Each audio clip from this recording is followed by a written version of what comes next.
how y'all doing, my friends? What's happening? How y'all doing? What's up? Let me see if I can fix this a little bit. I think I was a little bit off when I was doing bootleg theater last night. But I just got done watching this film over here, Kick-Ass 2, or known, I guess, overseas as Kick-Ass Balls to the Wall. Okay. Now, how did I see this? If you notice, I don't have a movie ticket on me. I saw this online. Because for one, I wanted to save some money. I didn't want to blow any money and all that. Plus, it's very sticky outside. I didn't feel like going back out and whatnot. So I found this to watch. It's on VHD if anyone's interested. The film, box office wise, isn't doing that well at all. I mean, last week I think it opened at number 5. That's when it opened, I believe. Was it last week or about a few weeks ago? I don't know what the opening was on it. I mean, I know it opened on the 16th already in September as I record this already or whatnot. But, you know, I seen the film. I will say it's a decent follow-up to the first film. I still feel the first film is the better film. Is it a rant? No. Are you gonna praise it? Not. It's gonna be one of those in-between reviews, pretty much. So get ready to go like this, because you're gonna hear me say good things about the film, and I'm gonna say some bad things about the film. So is it a film you're gonna grow to hate? I wouldn't say grow to hate it. I would not say that, but I could say that Justice League Flashpoint Paradox film, as I predicted, that's still my favorite superhero film of the year, hands down. But this is rated R. It's got hit girls, it's got blood, it's got this. I understand that. But I'm going to get into it. What I'm going to do is, because I understand, maybe there's some of you guys out there who haven't seen the film yet. So what I'm going to do is, I'm just going to give the basic plot synopsis, and then I'm going to give you the rating of it, and then right after that, I'm going to go and into spoilers. But what I should do is make it more interesting. I know it just sounds like boring as shit. So what I'm going to do is make it more interesting. No, I don't have the Flash shirt. But I'm going to make it interesting. When you see the shirt up, pretty much, this shirt up, I'm going to go into the plot synopsis and this and that, and then I'm going to go into rating. Once the shirt goes down, I'm going to spoilers, okay? So get ready. Don't forget, remember, I'm just going to go to the plot synopsis. Okay, here we go. Basically, this movie takes place, you could say, maybe about 2 years later, since the last film. And Mindy is staying with her guardian, her father's ex-partner, who's played by Morris Chestnut in this film. It's okay. You got Morris Chestnut. I like him as an actor. He's good. Very interesting to see him. I don't know why they couldn't get the other actor to come back, but hey, they got him. He's all right. Morris Chestnut, of course, you know from Boys in the Hood and Under Siege 2 and Dark Territory and stuff. Good actor. And basically, you know, Kick-Ass, I mean, Dave is pretty much hasn't been a hero in a while. Would you would think after the last film maybe he'd be on the street or whatnot. He hasn't been a hero in a while, and he wants Hit Girl. Hit Girl's still doing her thing here and there and here, going to the same school. What she's doing is ditching school on the side to go fight crime and whatnot. So Dave wants Mindy to train him. You get that little bit of sequence you see in the trailers or whatnot. Okay. At the same time, we have Chris D'Amico there. Fortunately, he's not the Red Mist because his mom, which I don't know if that's Yancy Butler or another actress playing her, is basically drunk. One thing leads to another. She's out of the picture. And Chris D'Amico dubs a new identity by the name of the motherfucker. Okay. All this stuff goes down there. Kick-Ass puts it in a bait right there and does some kicking assing and stuff. until one thing leads to another, and she makes a promise to her guardian that she would not be hit girl no more, to try to embrace the new life, being a teenager or whatnot. So all that happens there. Kick-Ass hooks up with some guy named Dr. Gravity, who connects him with Stars and Stripes, Jim Carrey. They kick ass a little bit, and no bad pun intended. The motherfucker organizes an army and stuff like that. And you get some dialogue in between, some little stuff there, here and there. And basically, the film's a time waster. Okay, that's about it. Not as good as the first one, but still a time waster. If I have to rate the film, I will rate it about... I'll give it a 7 out of 10. Okay, so now I'm going to put the shirt down. My arms hurt. I don't know why people think, oh, but it's just a shirt. But, you try to hold stuff like this here for a while, you're going to feel it after a while. So now I'll put this smelly shirt away right there. Now I'm going to go with the spoilers. Now, we get a little callback scene that we seen in the last film where we see that Mindy is training Kick-Ass with that whole body armor stuff. Like, remember the last film? But I thought it was done a lot more funnier in the last film. Where, Kick-Ass is wearing the body armor and Mindy is shooting him with the gun and stuff like that. Then shoots him in the back. Woo! With the body armor so you can feel how it feels to be shot. Okay. Ultimately, she starts training him in martial arts. She starts smacking him around and stuff like that. His father does not know he's a superhero. His father suspects that maybe he's on something or whatnot. His friends don't know he's a superhero, granted.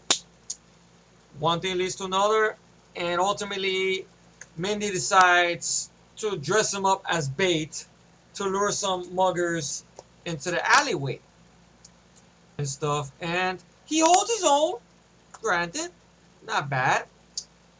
Until ultimately they get a drop on him and they're beating him up. She has to come and save him. She fucks up some people. She gets nunchucks. Okay. But why don't I sound excited? Because the writer and director of this film is my problem, pretty much. Same problem Good Day to Die Hard had. You have a hack of a fucking director doing it. Jeff Widlow.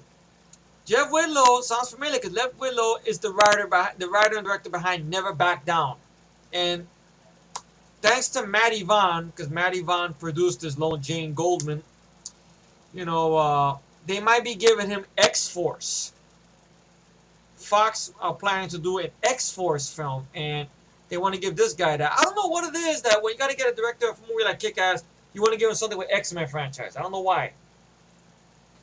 But Matty Vaughn, I can at least say, when he came to the first Kick-Ass, he knew how to handle more of the fight scenes and everything like that. Here, it just seemed like, I don't know, lifeless, or maybe it's not lit the right way, or it looks like it's a dance movie or something. I don't know why. Something weird about it. I can't put my finger on it. I can see some of the moves. I mean, it's not like it's shaky, like bad, really, really bad shaky. It's just something about the way this film feels off. I don't know why. So, ultimately, she makes the guy promise not to mug somebody again. So the guy pulls a knife out of her, and then she goes, cuts off his arm. She's gonna, I'm gonna put a Saudi Arabia on your ass. Cut your hand off. And she cuts his hand off. Liar, liar, hand on fire. And stuff. And ultimately, the police show up there, and you have a good scene there where, Marcus suspects that it's her, and he calls her up on the phone. And she has a motorcycle here, and, basically tries to get upstairs under the covers and say that she's been sick, that she came home sick from school, but she hasn't been on school. She's been working on, hacking into the school's computer to make it look like she's getting attendance or whatnot. But Marcus figures it out. And she gets busted and stuff. And tells her that your father left you a note, which I don't know where this note is at, to listen to Marcus and to do what he says or whatnot. And Marcus wants her to try to have a normal life and stuff. So, now Chloe Grace Moretz, the acting in the film is not the problem. I mean, it's just now we get to this whole teeny bopper shit, pretty much, where, Marcus pretty much somehow pull some strings. I don't know how, but to get her to spend a slumber night party with this cheerleader, blonde bitch or whatever, and her fucking friends, where they start talking all this dirty stuff or whatnot. Well, wow, girls cursing about it. No, it's just something about it just felt off. It's like I got the impression that that this blonde bitch wants to fuck hit girl for some reason. I don't know why. I mean, I don't know what the fuck it is. Man, I watch too much lesbian porn. I don't know. Just something about it made me feel off and stuff like that. And plus, Marcus makes Mindy promise that she is not to talk to Dave anymore and everything like that. So there's a scene there when Dave is trying to say, let's go ditch and, do more training, fight more crime outside. And she says, I can't do it right now. Can't do it right now. Why not? I made a promise. I can't do it right now. So out of nowhere, we get Katie. She comes back into the film for this much. Just so she could smack Dave in the face and call him a pedophile, because since she's a 15-year-old girl, she's a 9th grader, and Dave, I guess, is supposed to be 17-year-old, 16-year-old now, because some time has passed. He's a senior now. And stuff like that. And that's it. So she's out of the film. So you went through all that trouble establishing him to have a love interest in the first film just so she can go bye-bye. Because they didn't want to pay the actress to be in the movie fully. It's like, no, bye-bye, get out, bye-bye. So she's out. And everything like that. Okay. So Kick-Ass is by himself. He's in the street. He hooks up with this other superhero that he meets online called Dr. Gravity, played by Donald Faison, who I recognize Donald Faison. Donald Faison was in, I believe, the TV. He was in Clueless, Donald Faison. I don't know, what else Donald Faison been in? Let me see. Let me look. And by the way, this movie isn't doing well box office-wise, sad to say. But then again, the last film, I don't remember that being a big box office movie. I remember the first weekend I kept dropping out of the top 5 and whatnot.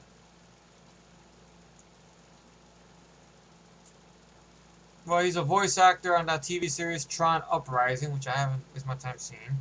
He's done a lot of stuff with Robot Chicken. Of course, everybody remembers him more from Scrubs. Robot Chicken again, the TV series. He did voice acting on the Boondocks. Let's see. Huggletown Heroes. Voice acting once again. Clone High. Voice acting once again. Something called a Facility. Oh, wait a minute. Felicity. I'm sorry. Felicity. Whoops. Because he was on the TV series Clueless. And he was in the actual movie Clueless. Alright, so it's Donald Faison. Alright, he's in this movie. Alright, great. So, pretty much like I said, Chris D'Amico, he's basically being forced to stay at home. His mom has become an alcoholic since the events of the last film. And she threw away his red mist costume. His uncle, who's a gangster, brother of Frank D'Amico, is in jail and is forbidding him and forcing him to not to lay low, that he's trying to rebuild his father's business. So his mom goes into a tanning bed. He wishes his mother was dead and kicks her tanning booth and dies in a very stupid way where I guess she dies in the tanning booth. Okay. So the bodyguards, pretty much, that the mother has hired is Javier, played by John Leguizamo. John Leguizamo, he's good in the film, I will say that, but he's not in the film that much, and I didn't like what happened to his character. I thought they would do more with him, but no, which that sucks. I was disappointed with that, because I didn't mind John Leguizamo. I liked him in the film. I say he's better here than he is in fucking Assault on Precinct 13 remake, or the way he was in Spawn. He's better here. I thought they would use him more, like have him be part of more of the events that happens, but no. And ultimately, when he's going through his mother's things or whatnot, he finds some weird leather stuff. His mom was a freak. And he puts all this shit on and takes his father's 45 guns, his 45 pistols, and becomes the motherfucker. I like what John goes up to. I'm not gonna call you that. But why not? Come on. I'm not gonna call you the motherfucker. All right? No. I don't know about this. Hey, look. I'm the richest kid ever. You know, in the city, New York City. You can work for me or go work for someone else. So Leguizamo decides to do it and help him out. But it's hard to do it. He wants to get some UFC guys to help train him. He gets his ass kicked, of course, and realizes my superpower is gonna be money. So Kick-Ass knows a little bit how to fight a little bit more here. So some of the training that Mindy had taught him paid off. Granted, I kind of thought that all this training would take place immediately after the last film, but since he hasn't been a superhero in a while because of the events of the last film. Okay, so he's walking in the street with Dr. Gravity. Dr. Gravity goes take a piss. And I know where some punks try to start a fight with him. He holds his own against them. Fine. Better than he did last film. Alright. Dr. Gravity comes in, saves him. They both run away. And he says he wants to introduce him to this guy that's part of this little club of superheroes. So he goes off to meet him. And there he meets Colonel Stars and Stripes, Jim Carrey. Now, I will warn you guys right here, right now. All the scenes you've seen in the film, well, I got little rashes there. I don't want to show off and gross people out or whatnot. And I see the heat, don't worry, heat bump or whatever. Don't worry about it. I'm okay. It's not like I got the chicken pox or nothing. Just heat bumps. And what you see in the trailers, that's how much Jim Carrey's in the film, pretty much. I don't know. You can count maybe 5 minutes or whatnot. I mean, you get a little bit of backstory about who he is. That he was a mob enforcer until he became born again Christian for some reason or another, and now dubbed the whole thing Stars and Stripes. And Jim Carrey's good in the film. I thought they would give him a little more screen time, but you know, they kept him, I guess, what they were going to use him at ease or whatnot. And the violence of the film, it's rated R. It's not sugar-coated or nothing, alright. It's just the way some shots are filmed didn't feel right to me. I don't know what it is. It seemed very bright. Like, I feel like it was going to be a dance movie or something. I don't know why. Maybe because this is the guy who wrote and directed Never Back Down. That's why. Those movies had a big fight scenes as well. Okay. So Mindy, you know, you get the scene where she's doing cheerleader tryouts and she imagines she's Hit Girl or whatnot, fucks up ninjas, and becomes a toast to the school or whatnot. Kick-Ass starts hanging out with Dr. Gravity and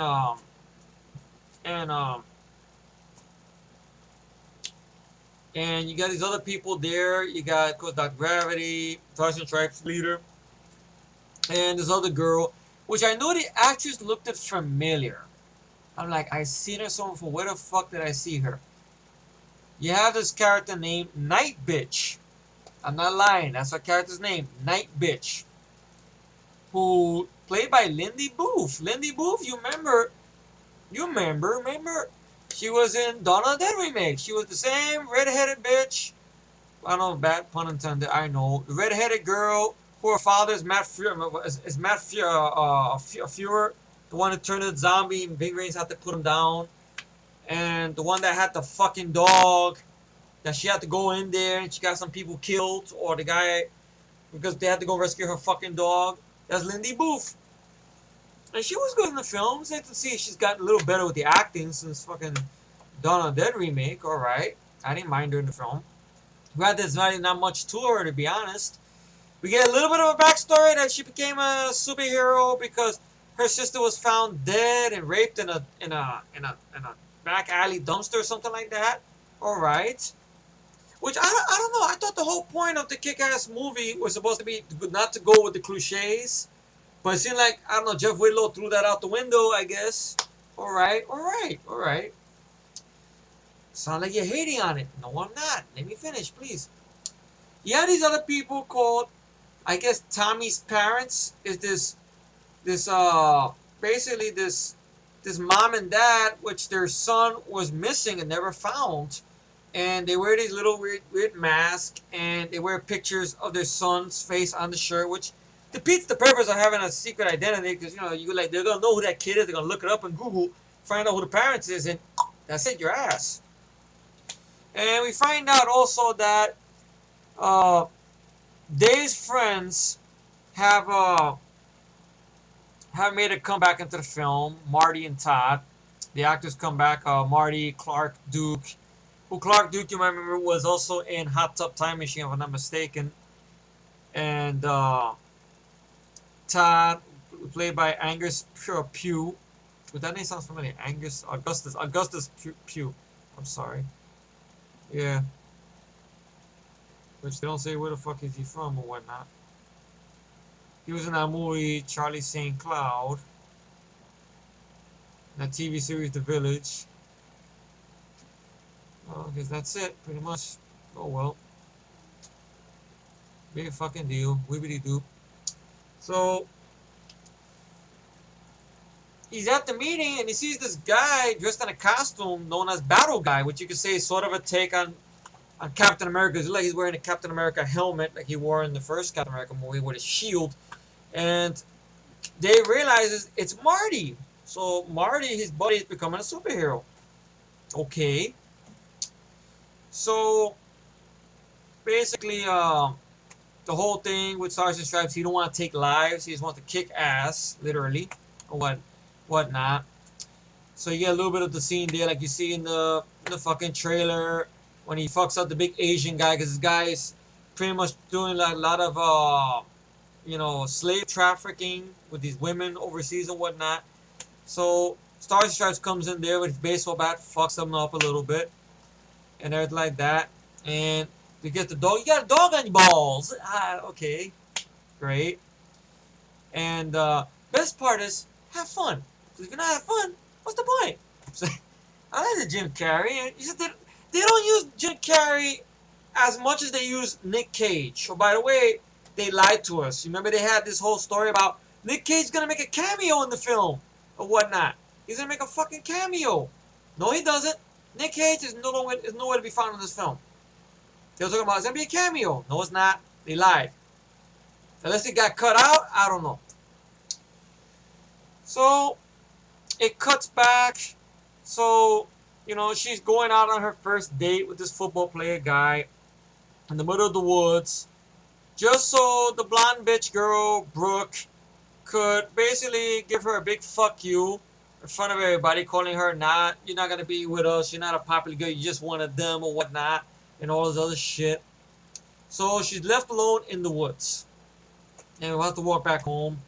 Makes it to Dave's bedroom. I like that he wearing his t-shirt says, I hate reboots. I want to get that shirt. I hate reboots. And basically pours her heart out to Dave and whatnot. At the same time, Dave is involved with Night Bitch. But you get a scene there where he takes her to the public bathroom and bangs her brains out. All right, we don't see no titties, nothing. We get the idea. He wants him to leave his mask on and just pull down his pants. You see his feet on the stall right there, her legs up. So you get the idea, Hollywood style, picking her up. So all that goes down there, and you get a little more talking around here and there. Until ultimately, Mindy goes and has a moment in the cafeteria, which you have this device she has, where she makes the bitch girl, basically the blonde bitch girl Brooke and her friends, with this little thing that makes them vomit and shit. I wish the device actually existed. Fine. At the same time, also that since Marty and Dave are doing their superhero thing, Todd feels left out. So he wants to become one himself. He wants to call himself the ass kicker, kind of like the kick-ass costume, but all yellow. So they basically start laughing at him or whatnot, so he gets mad and leaves. So the motherfucker gets John Leguizamo to recruit these people and whatnot. He gets, let's see. Go to IMDb. I know they have their.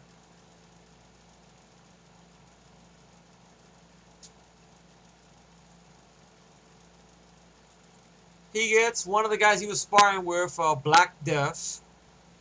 He gets the Tumor, who's a little short guy who was a hot-headed gang hitman or whatever that used to work for his father or whatnot. He becomes the Tumor. You got another one over here.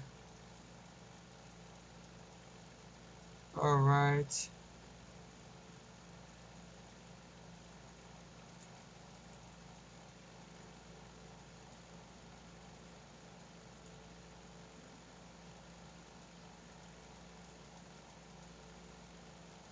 Who the fuck?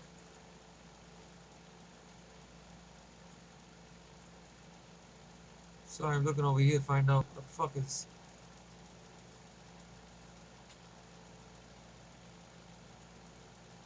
Wow, they didn't even bother giving credit to some of these people here.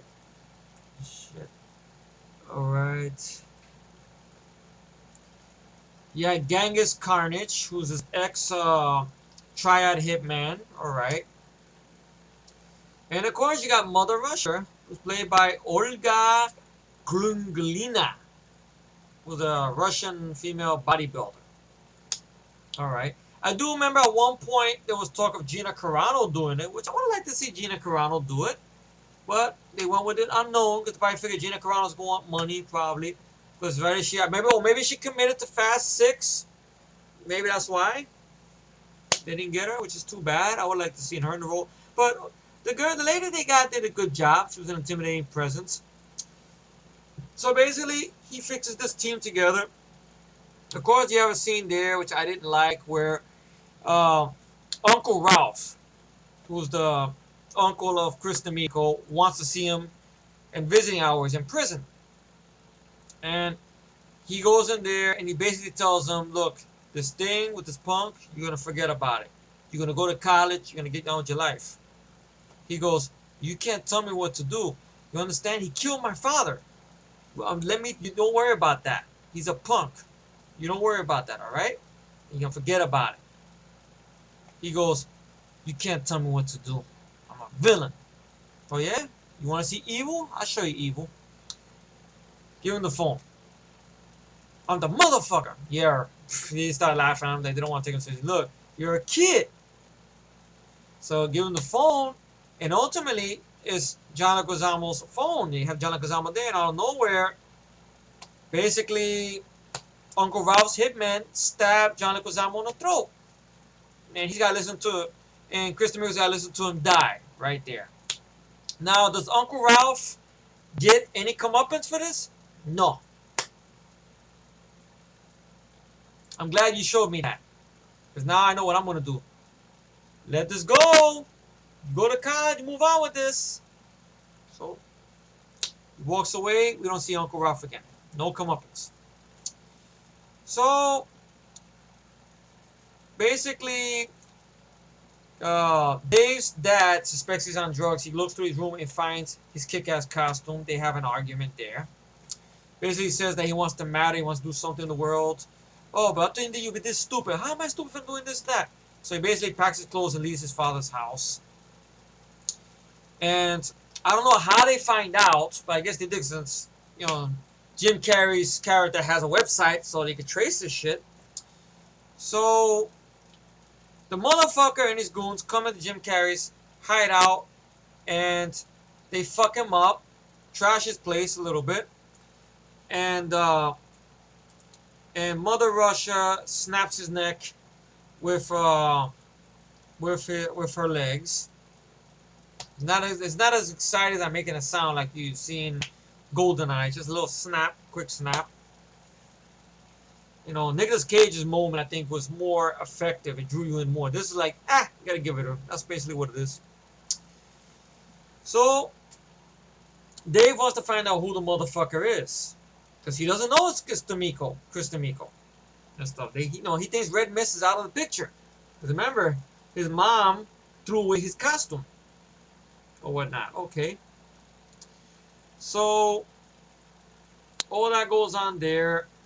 And basically, the motherfucker puts a thing on his Twitter page about how Stars and Stripes was just the beginning, that all these superheroes are next. So he finds out the real name because Jim Carrey's character happens to have the names of everybody in a computer. Why? I have no idea. Because why he wants no secret names, I have no fucking idea. He has it there. The motherfucker gets it. And you get that scene like you see in the trailer when they're walking down the street in broad daylight with their costumes. And make it to Night Bitch's house. And she runs upstairs, doesn't try to defend herself or whatnot. Gets grabbed by the tumor. And alright, you get the idea that the motherfucker wants to have his way with her, which I thought this was a funny little thing they did here. That his dick is, you want to try some villain cock. He's like, wait a minute. Get up, get up. And she's laughing. She goes, I guess villain cock is limp. He goes, yes, what you think? So then it cuts away, and Mother Russia has her moment here. It's a good way to build her up right here, where she fucks up all the cops. Involving a scene with a lawnmower. That's all I'm going to say. And stuff like that. But even that scene feels a bit off because the director... Like, I don't know, Matthew Vaughn, when he filmed that scene in the last film, maybe because a lot of this stuff was at nighttime. Maybe that's why. This is all daylight. Everything's all bright and daylight. I don't know why. Like, maybe it would have had more impact at nighttime. If that makes any sense. I don't know. But she fucks up the cops left and right. Okay, she takes the thing where it's like the propane tank and throws something on it and throws it into the police car. And I guess the police car explodes, but the cops don't get on fire. No, they just get blown back. Whoa! Which I thought that was weak. And then gets the gun, fires on the windshield of some cops or whatnot. And then ultimately gets on back of one of the police cars, puts a lawnmower there, backs it up. The lawnmower goes ejecting out of the back of the police car into the windshield of the cops. Well, you see a little bit of practical blood squib, alright, but for a split second. Ultimately, they leave. And then the police department pretty much decide to arrest anybody with a costume. Whether they're villains or heroes, he don't care. He wants them arrested off the streets. So, the police close in on Kick-Ass's house. His father is home. His father sees the costume. His father does the right thing. He takes the blame for being Kick-Ass. Which, how the police believe it, I have no idea. But they buy it. And Dave tries to tell the cops. His father tells him don't do it. And you look, I gotta do the right thing right now. And you're gonna promise you never, ever wear that costume again. I'm gonna get out of here. They can't hold me here. Alright? So, the motherfucker is hanging out at some fucking place. Like it look like some hideout he's got. That I swear, at any moment, you know that somebody from Step Up is gonna come out there and start dancing. That's what it looked like to me. And he has this bullshit shark that's on a tank, which is not even a real shark or whatnot. It's just laying there. So I guess it's a fucking dead shark. I don't know. And basically, Ass Kicker happens to be there and stuff. And he answers the ad to join the motherfucker and stuff. And he blows everything out the fucking water. He goes, oh, because the motherfucker suspects that the old guy is not Kick-Ass. He goes, that be my age. He ain't no old guy. He goes, well, talk about that. That's Kick-Ass's dad. He goes, shut up. Really? Yeah, it's Kick-Ass's dad. All right, congratulations. You got the VIP treatment. Now go ahead and join his lap dance. So, his stupid ass kicker, sold his friend out. He goes, but you're not going to tell no one, are you? Dumb fuck. Oh, he didn't tell nobody, no, besides the two goons that sneak into the holding cell and tell his father, excuse me, the motherfucker wants us to take a picture with you. And then I like this good acting moment here when Dave gets a text on his phone, a picture of himself on the phone by Chris D'Amico. Like, Chris D'Amico, why has he got my phone? and he opens the phone up and he just collapses on the floor crying, and he holds his face like this screaming and stuff like that. But they didn't pan it out and make it like Wolverine, which I liked. I appreciated that. And ultimately Marty picks up the phone and we see, I was thinking, I hope this ain't sodomy now, but they didn't go that route, thankfully. It was just that they beat up his father, and it's more done in pictures, not in video. And his father is hanged by the bars while being beat up. So now his father's dead. So once again, you go with that cliche. Okay, I'm getting to be a superhero for revenge. Alright. Well, I thought you're going against the whole point of what Kick-Ass was, but fuck me, I'm wrong, I guess. I don't know. Because Jeff Whitlow's an idiot. Or maybe this was the way it was in the comic. I don't know. So, you're at the funeral there. Mindy shows up there. I know I keep saying Mindy. I don't say Hit Girl. Because Hit Girl is in the beginning of the film. And a little bit of some stuff where she sees herself in the reflection in the mirror. Then she comes back in third act. That's it. That's the only time you see Hit Girl. So people could say, was a typical superhero cliche or character piece? Yeah, but I could deal with this here though. Compared to the Iron Man sequels and compared to Nolan's Batman films, here I could deal with it though. You know, I don't think it's a right move, but here I could deal with it. I could deal with it. I don't recommend it, but it's tolerable. I could tolerate it because at least there's some stuff happening at least. So basically, out of nowhere, you know, whatever guy, Genghis Carnage comes up with his goons and fires a stun gun at Dave, and fires on all the cops at the funeral. Morris Chestnut's cops ain't shit. So the other superheroes, so they're on mask, they're visiting, they hide behind the tree because they're on parole. So ultimately, they take Dave away in the van, like you see in the trailer, Red Band trailer, international trailer, and they tell him to put on the costume. The motherfucker wants to see you wear this. He goes, "No, you can't do nothing to me that I haven't that you all haven't done already." And he pulls out a knife. Want to bet? And then you get that scene there where basically Mandy McCready is not Hit Girl, but I know the whole idea is the character is in the heart, not in the costume. I guess that's what they're trying to go for. All right. Little scene there. Some of it was a stunt woman, obviously, and some of it obviously was green screen. Okay. You know, decent big budget green screen for what it had. Okay. So she fucks up a couple people shooting through the car. They fire on top of the hood of the car. They can't hit her because she's Hit Girl or Mindy. So she fucks them up. Game on, cocksuckers, and okay, and everything like that.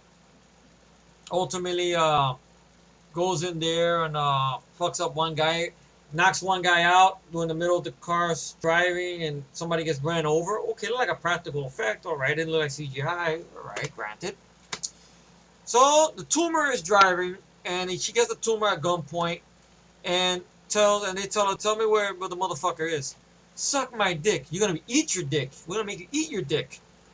You don't tell us what I want to know. And then Dave is like, "But I don't think this will help anything. Look, you loved your father, you miss your father. So do I.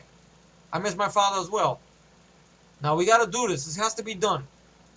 So gives a whole speech more or less like that. Now go and find some pliers.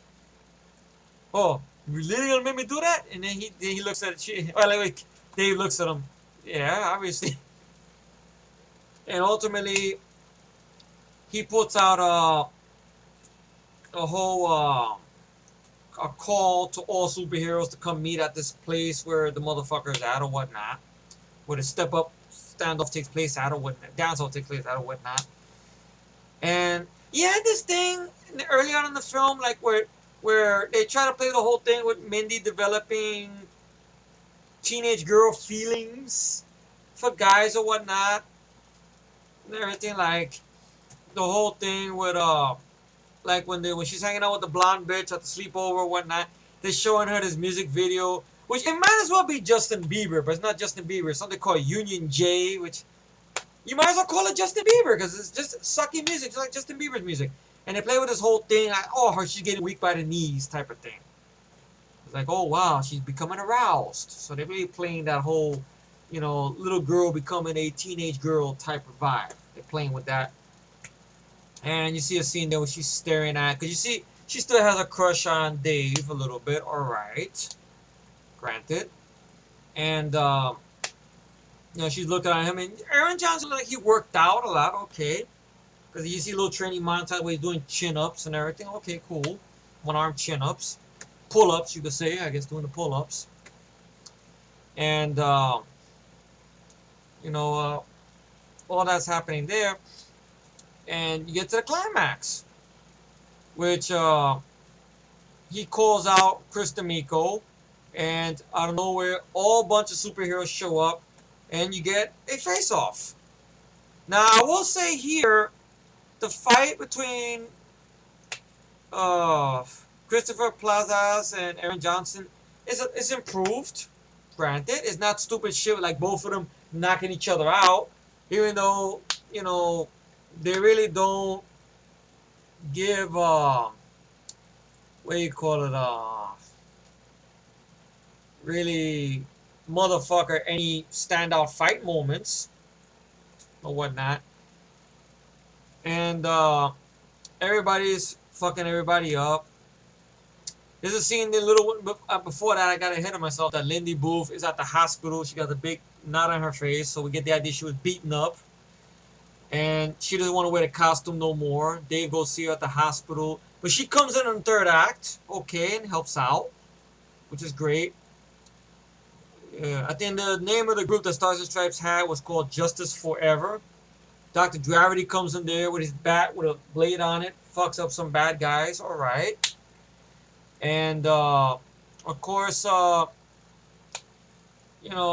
guy, Marty, with his shield, he gets knocked down on the floor a couple of times until ultimately the ass kicker gets that machine, that vomit diarrhea machine, and pokes it at one of the guys, and guy vomits and shits himself, ha ha ha, and everything like that. And good moment here. Hit Girl versus Mother Russia. Place your bets. That's all I can say. Good fight. Well done. Hit Girl had a very good fight with D'Amico in the last film, but this one, it looked like she could have been killed and stuff, and whatnot. And she fucks up. She has a last moment thing when she fucks up Mother Russia, and she says to her in Russian. I like when you see the little subtitles. It's in comic book form, which I like that they threw that in there. That's a good touch. See, that type of comic book stuff, when you do that, I don't mind that. I don't like when they do that whole freeze frame and then go into another frame shit like they did with the Warriors Director's Cut, or what they did with the 2003 fucking bullshit Hulk movie, which I didn't like that way they do it. Like, here, I didn't mind it. A little thing like that, okay. Right, great stuff. And leads to a fight on the roof between Chris D'Amico and Dave on the roof in their costumes, which ultimately the glass floor collapses, the skylight, and you get that whole thing where Kick-Ass trying to save him to make him answer for his crimes and stuff. He goes, "No, you gotta let me die so I can be an evil Jesus. Come on." He's hitting the hand, trying to make him go, and he falls, all over dramatic, into the water. I'm alive. And all of a sudden he goes down, and I guess the shark, lo and behold, we don't see the shark, but we see bloody water. So I thought that was half-assed. You could have done more with that, especially how the character, you built him, you're gonna have a villain like this, you gotta make him die real good. Like in the last film, the bazooka explosion, hey, you can't get any more good than that, man. Come on. Stuff like that. But it's not body parts. I know that, man. I know. But still, look at the epic though. Far away. So they had the whole thing where they said that the police about to show up, and Kick-Ass says to the rest of Justice Forever, we won't be able to do this again, right? He goes, yeah, I know. So, okay, let's just go Justice Forever. And Hit Girl joins the go, why not? Justice Forever! And naturally, the movie ends with Hit Girl, Mindy, saying goodbye. That she's gonna get on her bike she's getting out of New York. Because now, the gun that she used was Marcus's gun or whatnot. So now Marcus will be in a lot of trouble and have to answer for all this, and that. And Kick-Ass tells her, but what would I do without you? See, you don't need me. Being a superhero is not about being a badass. It's about being brave. Which, okay, I like that message there. That's great. And that's what they was going to go for, okay. And Kick-Ass, compared to the last film, he's doing a little bit more here. Now, he's not making naive choices that's getting people killed. He didn't want his father to take the blame for him. I mean, granted, he should have took his costume with him. And even after his father was killed, he tried to turn himself into the police, but they didn't believe him. Which I don't understand why. I mean, when you think Kick-Ass would be a young guy, not an old guy. So, I don't know. Or whatnot. So, it doesn't lead up to a thing or nothing like that, you get the idea that he's made a new suit. Which I guess the suit's going to be made out of armor. And then the movie ends. And stuff. But not before that is Mindy kisses Dave. She kisses him, he don't kiss her. So maybe there'll be no trouble there. Maybe. Well, after seeing Chloe Grace Moretz in this film, I'm feeling like Hardigan from Sin City. In the words of Hardigan, wow, she's really filling out. She's underage. Get your head out of your pants. Okay, I know that. I know. Come on. I know, like Mario said, in 2 more years, no one's going to give a shit. I know. Or was it 3 years? I don't know. One or two. Something like that. I know that's Eddie's woman. I know. It's that Chloe Grace Moretz is doing more now. My woman is out of sight, out of mind. Who knows what she's up to now and stuff.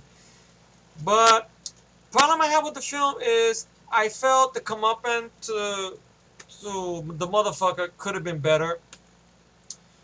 Nobody acknowledges the fact that Ass Kicker got Kick-Ass's father killed.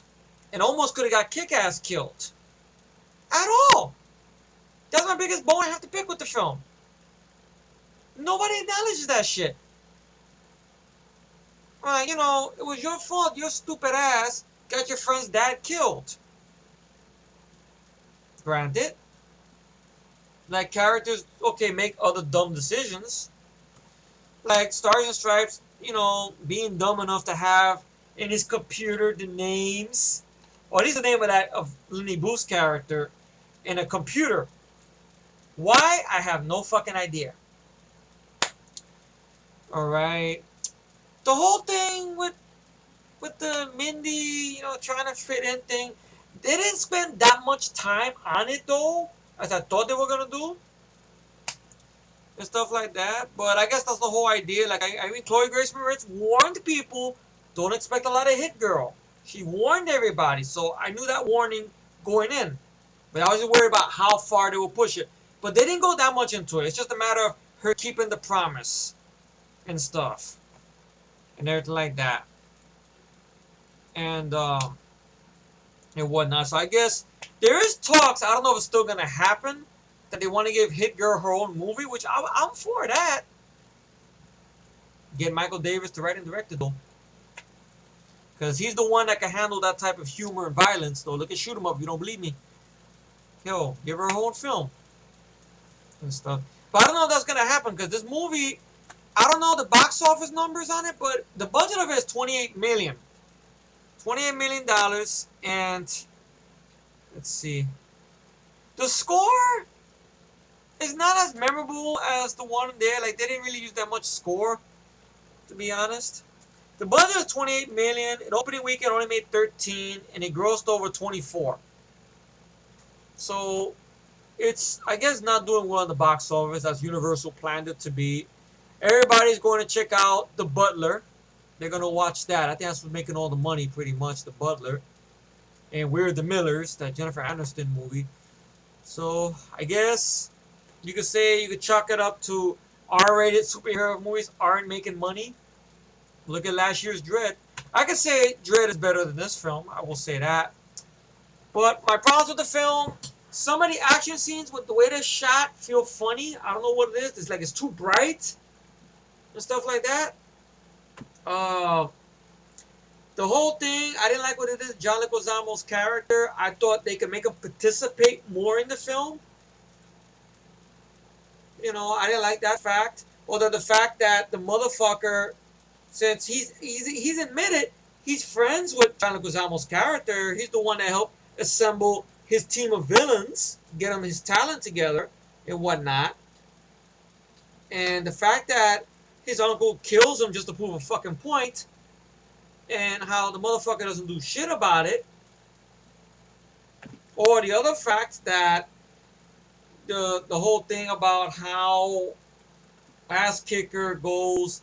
Somebody will say, what about Kick-Ass in the last movie? What he did?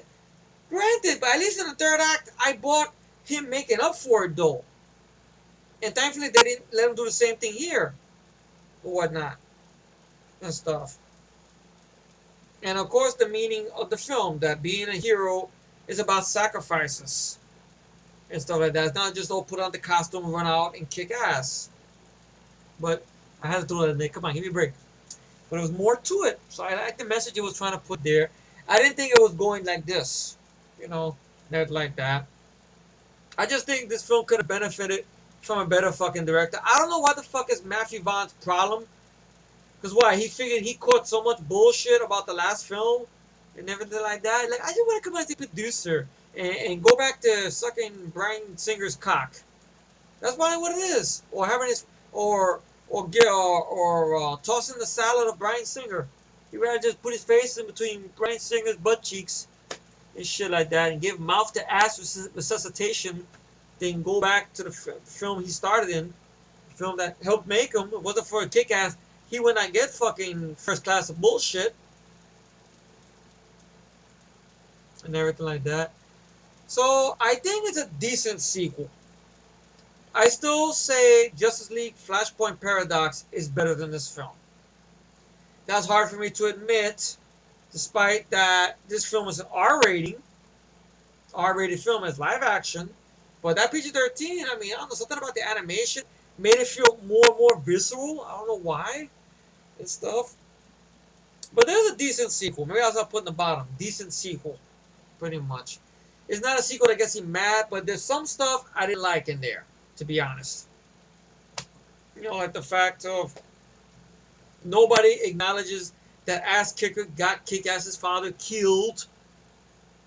Oh, but he helped out, yeah, by sticking the guy with the diarrhea vomit machine. Ooh, all right, okay. But I guess that's it. I mean, rating for the film is, like I said before, it's a 7 out of 10 if I remember the rating correctly. I don't know if it went up to 7 or 8. I'll probably rewind it back and feel like an asshole. I said this number, but I said that number. So 7 out of 10 is the rating for this, and thank you all for tuning in. Hopefully you guys are enjoying your weekend, your Labor Day weekend, all right? You all take it easy, and I will see you later.